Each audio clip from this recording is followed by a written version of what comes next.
Բարև ձեզ, ես Արկադի Անդրանիկ Զարգարյանն եմ, ծնվել եմ Բերդ քաղաքում, այն ժամանակ կոչվում էր Ավան, Բերդ Ավանում, մինչ օրս ապրում եմ Բերդ քաղաքում, ոչ մի այլ քաղաքներ, այլ աշխատանքի չեմ գնացել, նպատակ սիրել եմ իմ Բերդ քաղաքը, որի համար ես նվիրվել եմ իմ երկրին, իմ Բերդ քաղաքին։ Ասեմ, որ ծնողներս հայրս Չորաթան գյուղից է, ավարտել էր իրավաբանական և գործողվել Բերդ գործ աշխատանքի, մայրս Ծաղկավան գյուղից, թե ոնց են իրենց գտել, ամուսնացել, դա այլ պատմություն է, դա եղել է կամավոր սկզբունքով, մեկը մյուսի փոխադարձ հասկանալու սկզբունքով, ապրել են միասին, ամեն ինչ իրենց նպատակները իրականացրել, ունեցել 3 երեխա, տուն կառուցել, ապրել, ճանաչվել Բերդ համայնքում։ Խոսեմ իմ մասին, մտնելով ձեր տաղավար, ինձ առաջինը հետաքրքրեց իմ մանկությունը, որովհետև տաղավարում կար այնպիսի իրեր, որը հիշեցնում էր իմ մանկությունը։ Սկզբից կնշեմ, թե որտեղ ոնց ենք ապրել ենք Վարձով տարբեր տներում, տուն ասածը այլ հարաբերություն է, եթե ես ասեմ տների մասին, դուք կասեք դուք տան չեք ապրել։ Ուրեմն ապրելով Բերդում, հայրս իրավաբան լինելով եղել է նոտարիոս, մայրս տնային տնտեսություն, հետագայում բուֆետաբան, իմ հիշողությունների մեջ առաջացել է այն պահը 2 տարեկանում ես կարողացել եմ ճանաչել աշխարհը։ Աշխարհը իհարկե ոչ մեկը չի ճանաչում, բայց շրջապատս, ծնողներս ովքեր են, հարևանները, բակը, կենդանիները եւ այդ հիշողությունների մեջ մտնում է հենց առաջինը Ղոնդաղ-Սազանց տները։ Ասեմ այդ մասին, 2 տարեկան էի։ Ապրում էինք մի տան, որ գիշերը պարկած աստղը որ թռավ երկնքում վախ զգացի, գնացի պապայիս մոտ իրեն կարավատում պարկելու, այնտեղ էլ ոչ ծածկ կար, ոչ տանիք։ Կզարմանաք, թե այդ ինչ տուն էր, որ ապրում էիք, ես էլ եմ հիմա զարմանում, որովհետև Բերդ Ավանը մնացած գյուղերի նման փոքր ավան էր, աղքատության մեջ գտնվող մարդիկ, նոր էր երկիրը զարգանում, նոր էր վերելք ապրում, իսկ մենք այդ պահին ստիպված ապրում էինք այդտեղ։ Մի 2 դրվագ ասեմ, 2 տարեկան էի, գնում էինք Սար, հայրս ձի վրա նստած, մեծ քրոջս գրկին, իսկ մայրս ինձ էր գրկել և գնում էինք Սար, գնացինք ճանապարհին հանգստացան, ես էլ ցանկացա որ ձիով գնամ մի քիչ տեղ նստացրին, իհարկե երևի ճանապարհին աչքս կպել էր, հասանք Չաթաղ Սարը։ Այնտեղ իրենք առաջ շարժվեցին, իսկ ես հետաքրքիր երեխա էի, սկսեցի գետը քար նետել, մերոնք ինչքան կանչեցին չէի գնում, հետևապես որ լացել եմ, տեսնելով որ ծնողներս չկա, նոր մոտիկացել եմ։ Դա եղել է, ես մարտ ամսի ծնունդ եմ, ապրիլ, այսինքն ավելի շուտ ապրիլի 1-ին, բոլորը կասեն ապրիլի 1-ը սուտ է խոսում, բայց սուտ էլ խոսում բոլորին փոխարեն, բայց ես կյանքում ոչ մի սուտ բան չեմ ասել, ինչ որ պատմում եմ, դա իրողություն է։ Սարից վերադառնալուց հետո նույն տանը մենք պահում էինք կով, հորդ, խոզ, և ես հիշում եմ, որ ոնց էին խոզը մորթում, դնչի այդ հատվածը քթի, հատվածը ինձ էին տալի, ասում Տարշանը տուր, տանում էի, իհարկե մանկական հիշողության մեջ, դա տպավորված էր, իսկ կովը այնքան խելոք կով էր, որ մայրս կովը կթելուց հետո մեծ քույրս կթում էր և բաժակով տակ խմում էի այդ կաթը, մի քիչ բրոնխների խնդիր ունեի կարծեմ, տակ այդ վիճակով խմացնում էին, որից հետո ես էլ չեմ հիվանդացել բրոնխներով։ Մայրս գնացել էր շուկա, ուշացավ, ես ինչ անեմ, մենակ ինքնուրույն, մենակությունը փոքրուց էլ մի քիչ շատ եմ սիրել, մենակություն ինչ իմաստով չեմ խառնվել ուրիշների գործին, և խաղում էի ինձ համար, Իսկ հարևանի տանը Թումանյանների, Թումանյան հիմա Խաչիկենց տունն էր, այդտեղ էլ Վարձով ապրում էր մի դատախազ, որը Կիրովականից էր, ուներ 2 երեխա, մեկը 3 տարեկան, ինձանից մեծ, Մարսպետ անունով, մեկը Մելանիա, որը օրորություն էր։ Պտտվեցի, ինչ անեմ, գնացի, ասեցի դե երեխուն որ օրորում են, ես էլ օրորեմ, օրորեցի եւ այնքան ուժեղ էի այդ ժամանակ, ասում էին շատ ուժեղ եմ եղել այդ ժամանակ, օրորոցը ընկավ կարավաթի կողքի կարավաթի վրա, դուրս մրցա ու փախա, որպեսզի չիմանան, որ ես եմ օրորոցը շրջել, հետո մայրս եկավ, արդեն վախենում եմ, որ ինչ-որ մի բան կասի, ջղայնանա, որ ինչ ա եղել, ներքևից եկավ, ասելով բալիկ, այսինքն որ մենակ եմ թողել, ասեցի խնձոր բերել ես, խնձորին էլ հնձորի էի ասում, ասեց չէ, ասեցի որ խնձոր բերել չես, էլ ինչ բալիկ, հեգնանքով, այսինքն մեծ մարդու նման, ոնց որ հեգնանքով։ Այդ տանը ձմեռը իհարկե չմնացինք, տուն չէր, դա մի ստից սարայ էր, տեղափոխեցինք Մակինանց տները, Մակինանց, Սուրենանց, Մանիկանց, կարծեմ Մանիկ էր կնոջ անունը, այդտեղ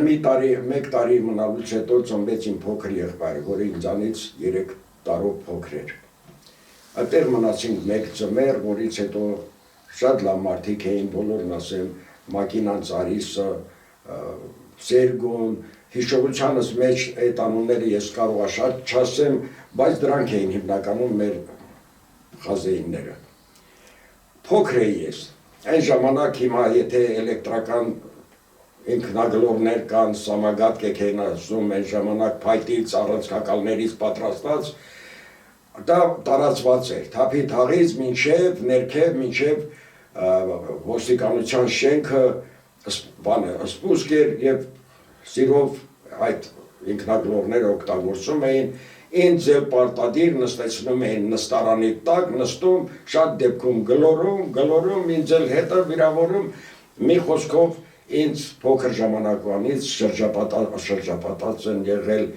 լավագույն տղաները, հարգել են ինձ, սիրել են կարծեմ, մի քիչ երևի ընդունելի է իրանց կողմից ու այդտեղից տղաները ինձ վերցնում էին տանում ներկայիս Վաշտի տեղը, դպրոց էր, հետո վայր տարավ, այդ Վաշտի տեղը վարելահողեր էր։ Այդ թափի թաղից են կողմ ոչ մի շենք շինություն չկար, Սորանի կողմն էլ շենք շինություն չկար, բերդը փոքր էր, իրան կոլոիդով, շատ գեղեցիկ, շատ ընդունելի, շատ հաճելի մի բնակավայր, իհարկե տպավորությունը մանկական ա եղել։ Հետագայում չգիտեմ թե ինչքան էի գոհ այդ վիճակից, այնուամենայնիվ մանկական հիշողություն ամենաքաղցրն ու ամենալավն է։ Ինձ տանում էին վարելահողը, այնտեղ եգիպտացորեն էր ցանված։ Տղաները այնտեղ ահել աշխատում էին բոլորը այն ժամանակ, բարապ մարդ չկար։ Ուրեմն մի հատ դախալ էին սարքել,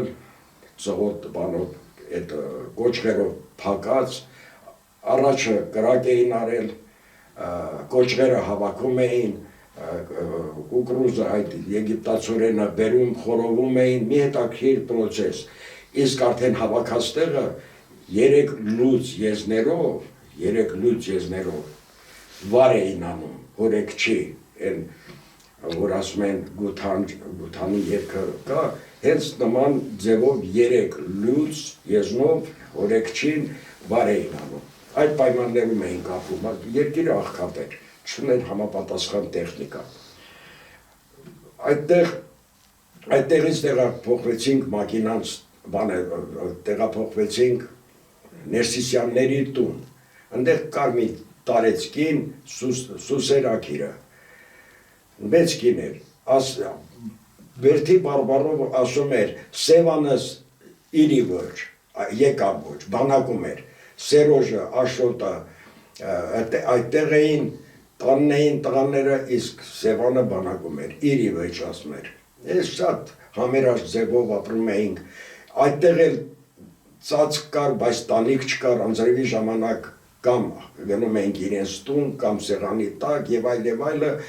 լրիվ բոլորը հին տներ էին, հայրս ամրացնում էր այդ հեծանների տակ փայտեր էր տալիս, որպեսզի գլխներից չդառնան։ Ուրեմն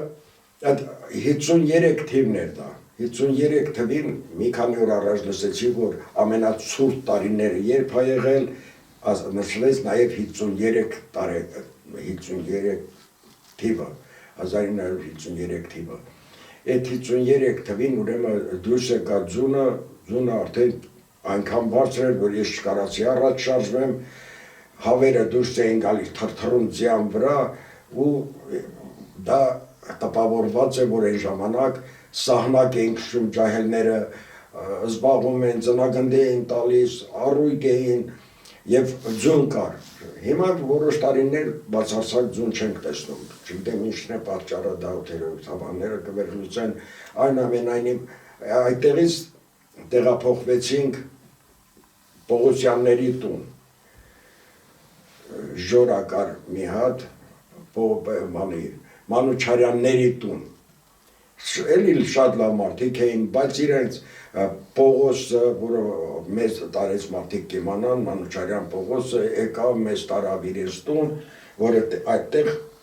ապրենք, մի տարի մնացել ենք այդտեղ, չնայած դռները դեռ չկար տան, հատակը զարկված չէր,